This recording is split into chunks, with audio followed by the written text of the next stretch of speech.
Your trade deadline in your fantasy football league is probably coming up. Maybe it's even this week, so right now is the time to get a deal done. And in this video, we are breaking down the 5 running backs you need to buy low, and before your trade deadline comes, these guys can help you win your league. And we kick things off with DeAndre Swift of the Chicago Bears, and man, oh man, the Bears offense in week 10, overall, it was awful. I mean, so much so that I saw on Twitter just a bunch of threads trending on how the Bears, they were breaking down how bad the Bears general manager and organization and owner has been the past like 20 years. It was a rough Sunday and week to be a Bears fan, because look at this right here. Caleb Williams threw the ball 30 times, barely got to 120 yards, averaged 4 yards per attempt. I mean, this is one of the worst performances we've seen for a quarterback, not only this year, but really the last like 2 to 3 years. You scroll down now to the running backs here, 20 carries overall for their rushing game, 73 yards. So they averaged 3.7 yards per carry, meaning between their passing and their rushing, they were averaging less than 4 yards per play on Sunday. That is atrocious. And since it was a rough day for the overall offense, the passing attack, the ground game, it just really hurt everybody, including DeAndre Swift. Because as you can see right here, Swift, he ended up seeing 17 total touches with his 1 reception and 16 carries. This totaled 65 scoreless yards, and he only puts up 7.5 fantasy points,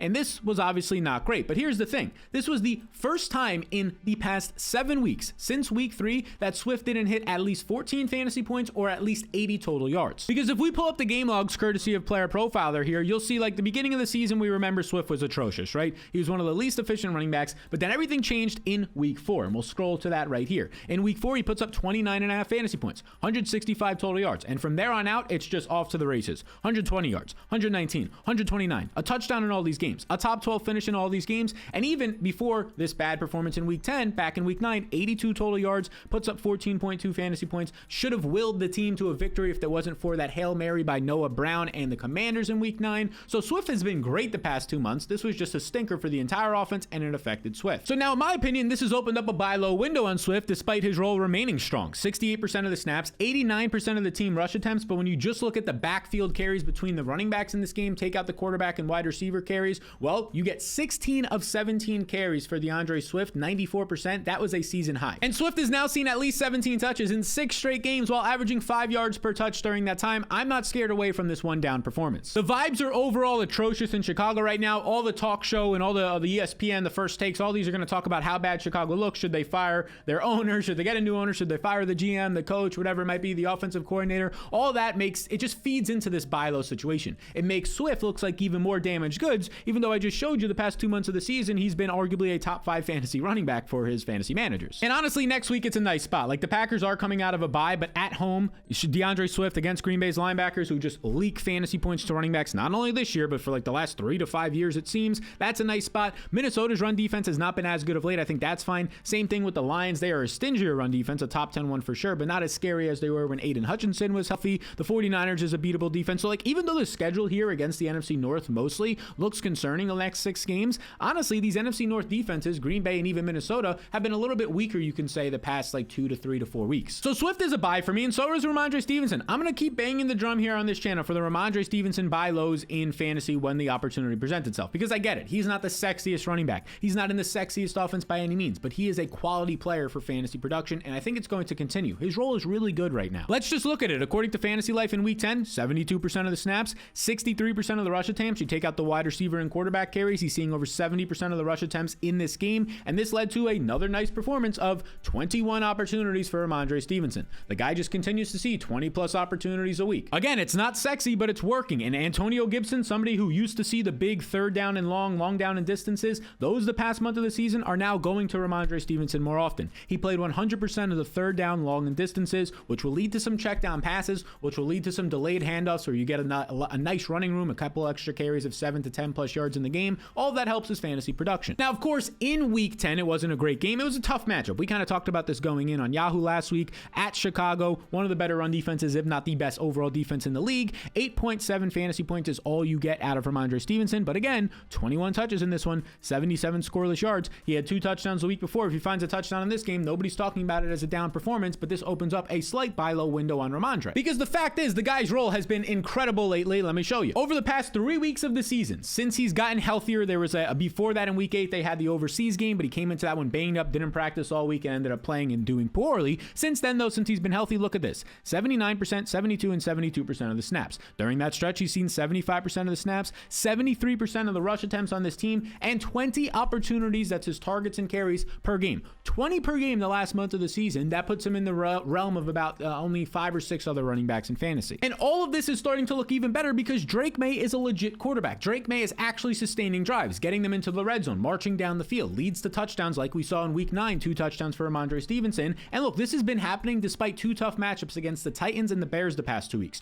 2 of the better run defenses in the league and overall defenses in the league. But the schedule only opens up moving forward. The Patriots are at home against a bottom 10 Rams defensive line, a Dolphins D-line, which if anything, you're going to run on them, not throw on them. The Colts at home, a bottom 10 defensive line. The Cardinals, a bottom 10 defensive line. The Bills, middle of the pack at best. Like the rest of the season schedule for the Patriots offense in general, but especially Rhamondre in the running game is strong. Now is the time to buy this guy. A guy who, should I remind you, according to Player Profiler's game logs, if you could see right here, he's had 1 top 12 finish, 2 top 12 finishes. Let's scroll a little bit more. Another top 12 finish, that was a top 5 one. Another top 12 finish, that was a top 5 one. And another top 12 finish. Now I said top 12 a lot of times there. He's had 5 top 12 finishes in his 9 games. 5. Those are 5 weeks where he's helping you, or maybe even single-handedly with these 25-point days, winning your fantasy week for you. That's somebody I want on my team who's actually now going to get a more beneficial schedule moving forward. Now, I do get the question all the time, well, who do I trade for like Rhamondre? Like, what's a good value? What's a good package deal? And I'm glad you asked because I have a tool for this. That tool is my trades tool, my rest of season rankings. It's in my fantasy blueprint. You can get access with 21,000 other people right here. You can see it's linked down below. You just click this get access button, takes you to this page where you sign up through one of my 2 partners, either Underdog or Better. And when you sign up through them this year, you get this tool for absolutely risk-free. Not just this tool, but a bunch of other tools as well, completely risk-free. Now, risk-free, what does that mean, Sal? Well, it just means it's a one-time payment of $10, and if you don't make your fantasy playoffs, just reach out and you get your $10 right back. But here's the thing. This is the last week we're running this tool. It's the last week of the entire season, so if you have the tool, you'll get the tools all the way throughout the rest of the year. Of course, but for new members to get in, this is the absolute last week, so to scan the QR code on the screen to get in, or click the link in the description below, it's your last chance to smack around your league mates with the fantasy blueprint. Now, the next man I want to talk about is Kenneth Walker, who's coming out of his bye week, and look, honestly, I think this might be your only chance the rest of the season to buy low on him.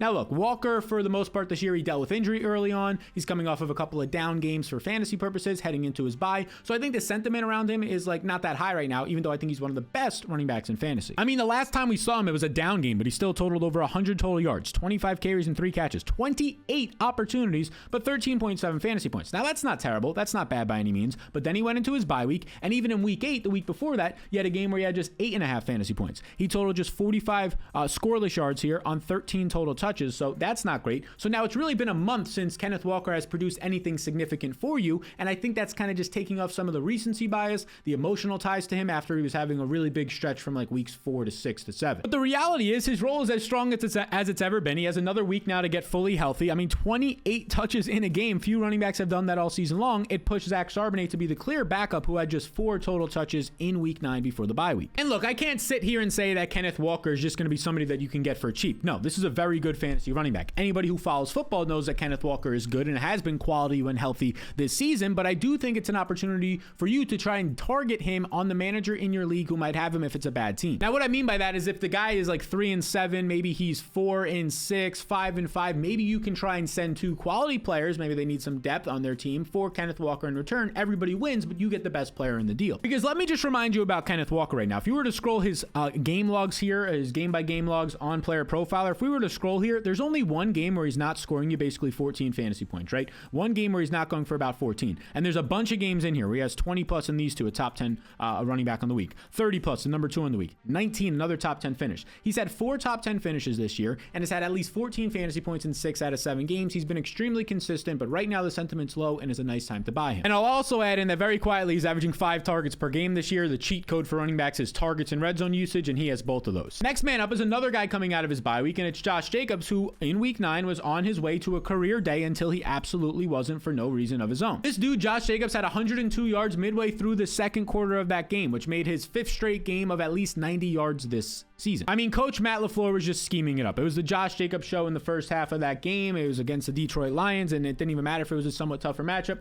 LaFleur has dominated tougher matchups in the ground game this year. He knows how to scheme it up, and everything was going great until it wasn't. Until Jordan Love, if we pull this up right here, ended up throwing this terrible pick 6. It put the Packers down 17-3. You can see at the end of the second quarter, and from that point on, Josh Jacobs in the entire second half of the game saw just 6 total yards. 6 total yards because the Packers trailed by 2 to 3 scores the rest of the game, and they abandoned in the run game for the most part. But Jacobs, yet again, since he had a hot start to that game, still went over 100 total yards. Still saw 15 touches in this game. In a tough matchup, he put up 12.8 fantasy points. Again, 12.8 fantasy points isn't going to be anything crazy that makes him like an untouchable player in trades. But keep in mind, he was on his way to a 20-plus touch, 150-yard performance, maybe a touchdown. They're not going to be trailing by 2 to 3 scores. Like, this game looks close, 24-14. It wasn't. It was 24-7 until like the final drive. The Packers got a garbage time touchdown in this one. 24-14. They're not going to be trailing by 2 to 3 scores in most weeks. Maybe no other game this year. The Detroit Lions are possibly the best team in all of football, so I'm expecting the Packers to be in neutral to positive game scripts moving forward, and that benefits Josh Jacobs, who I mentioned earlier has 90-plus total yards in 5 straight games. He's now done that in 7 out of 9 games this year, and let's just look at his box scores. Like, he's consistent. 12 points, 13. His only game below 12 fantasy points this year was right here at 5.8. If we assume that 11.8, we can round up to 12. 16, 12, 20, 25, 12.8. Like, this is going to be a guy who continues to see 16-plus opportunities a game. He's earning targets in this offense, and he's getting all of the red zone and goal line usage. He's somebody I want to buy low on coming out of the bye week. And I also think a sneaky player that you can buy extremely cheap right now is Isaiah Pacheco. I think we have to start to think about him a little bit more. We discussed him like a month ago as somebody you could buy super low on. I still think you can buy low on him right now because if you go over to the Chiefs offense, what is their offense the past month to 2 months of the season? Sure, DeAndre Hopkins has joined the team and Travis Kelce has gotten much more involved, but it's been the Kareem Hunt show. And that continued this past week where once again he goes over 100 or he hits 100 total yards. He has 20-plus touches once again. But this week, the interesting thing was 7 receptions on 10 targets. Like a 30% target share or close to it in this game for Kareem Hunt. He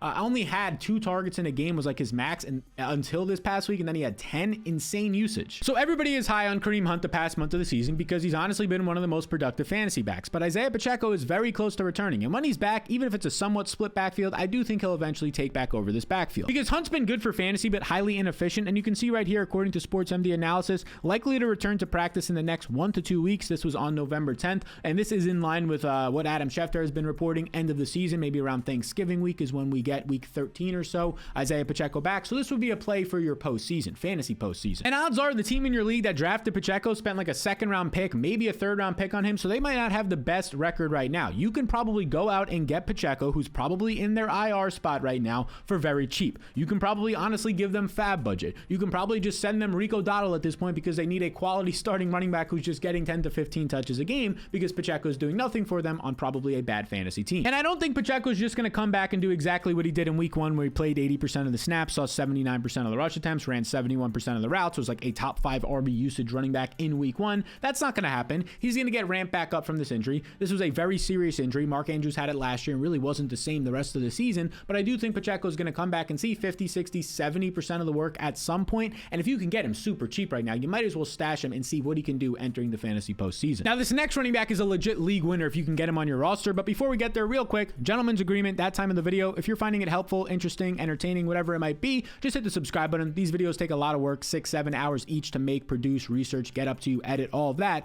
So I appreciate it if you hit the subscribe button. It goes a really long way. We're almost at 160,000 subscribers. Crazy number. That's all thanks to you. So hit that subscribe button before you go. Now, that potential league winner, I truly believe is Aaron Jones. Now, I should say this. As of this recording, Aaron Jones did leave the game in week 10 with a chest injury. He was able to return, but we'll see if that affects him throughout practice. Assuming he's fine and he's not going to miss a lot of time or even at least a week. Even if he misses a week, that's fine, but he's not going to miss time. I don't think he will. Assuming that's the case, I want to be trading for Aaron Jones. Now, he has left 4 games this season early, but he's returned for all of them. So he is dealing with a lot of injuries. And this is a nearly 30-year-old running back. He turns 30 in less than a month, just a couple of weeks. So early happy birthday to Aaron Jones. But it is a little bit of concern if you're dealing with these injuries, you're getting older, which is exactly why we mentioned on the waiver wire show this week to pick up Cam Akers, who saw 14 opportunities this past week compared to just 4 for Ty Chandler, who's the clear RB2 on this team. He's a nice handcuff. He's a nice stash, but that doesn't mean that Aaron Jones is a bad player. We're picking up Akers just in case Jones was to miss time, but if Jones doesn't miss time, he is a great buy low target. Because this past week, Aaron Jones had 100 total yards once again.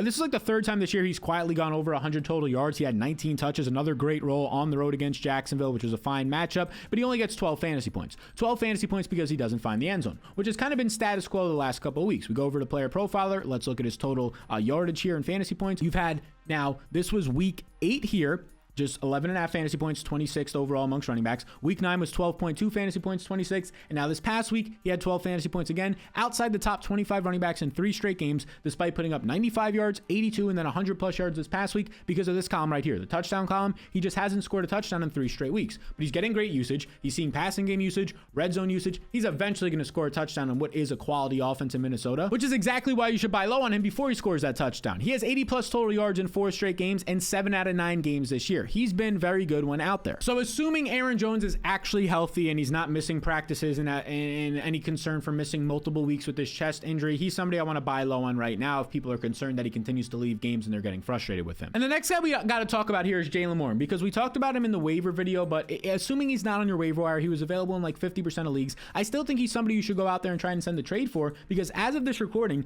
Najee Harris left the game with an ankle injury. He did return for a drive, but these ankle injuries, you can come back and play on them. We saw Joe Mixon come back and play a drive or two in like week 2 or 3 of the season, and then he ultimately missed a month of the year with a high ankle. As of this right now, we don't have the reports on Najee Harris's injury, but you can see SportsMD analysis right here says that Najee Harris, the video suggests a mild high ankle sprain. He returned to the game, but these tend to swell in 1 to 2 days. I expect limitations leading up to week 11. A mild high ankle sprain is what they said for Jonathan Taylor before he missed 3 to 4 games. A mild high ankle sprain likely means you're missing minimum 1, 2, probably 3 to 4 weeks. Now that's just based on what Deepak was saying here, SportsMD analysis based on a video. We actually have to see what happens with some MRIs and what the doctors say from the scans from Najee Harris. But maybe if by the time you're watching this video comes out Tuesday morning, you can get ahead of this and try and trade for Jaylen Warren if he's not available on your waivers. And even if the news comes out, either way, I would pay a little bit more for Warren because of the offense that he's in. They want to run the ball. Warren, since week 6, has continued to see more and more work. This past week, 46% of the snaps. This past week, he sees 16 total touches. He goes for 95 total yards, his best scheme of the year in a nice matchup on the road against Washington. He had a key fumble on the goal line, so keep that in mind. That's not great. Almost lost them the game, but Pittsburgh was able to actually win, so I don't think it'll affect his usage too much moving forward, especially if Najee misses time. But this is just the perfect player. He's a highly efficient player. He just averaged 6 yards per touch last week. He's finally getting healthier now, a month removed from this knee injury, and he's in an offense that wants to run the ball. Like, we know Arthur Smith wants to run the ball. They've run the second most running plays so far this season. They use heavy personnel. They use Darnell Washington, a blocking tight end. The nice addition now of Russell Wilson the past month of the season, targeting guys downfield, has opened up more running lanes. You have to respect the deep ball and George Pickens, maybe even now Mike Williams in the Steelers offense. And now over the last 3 games, Warren's role has been good. He's seen 50% of the Steelers snaps, and he's averaging 14.3 opportunities per contest. So if Najee, even if he doesn't miss time, you're getting 12 to 14 touches a week and a nice offense. And if he does miss time, maybe 16 plus. So Warren has quietly gotten healthier, quietly earned more work each week, looks efficient now. He's getting all the passing game work for the most part over Najee Harris. And he's somebody I want to be buying low on in trades. Now, I know the schedule is not the greatest. You see some of these matchups in here. You get the Ravens a couple of times, the Eagles, the Browns, who depending on their health are a hit or miss defensive line. Like, even the Bengals are trending up. Like, this isn't a great matchup rest of season or schedule, but I do think that Jaylen Warren has the versatility. He has the efficiency. He's so explosive now that he's healthy,